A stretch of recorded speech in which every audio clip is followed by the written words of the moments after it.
emergency core cooling system. The only reason they put ECCS on a reactor is to destroy it.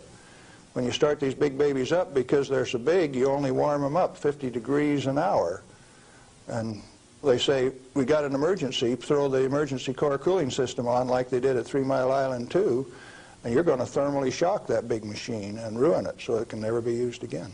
What really happened there? We've heard all kinds of stories about meltdown, and they made movies on it that this meltdown could melt right through the earth, clear through to China, and we've seen a lot of scare stories. What really happened at 3 Mile Island? Do you know what really happened there? Yes, I do. I followed that one very closely.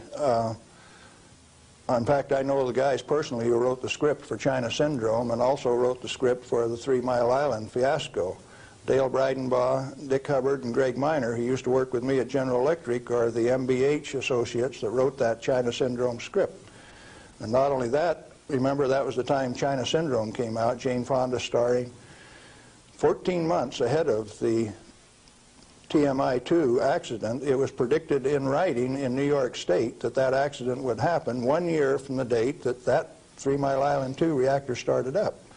It started up in March 1978, and it went down March 28, 1979, right on the day, 1 year anniversary.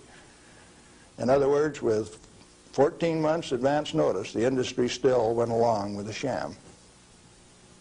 Nothing happened there except that the owner, the operator, and the regulators conspired to turn it off.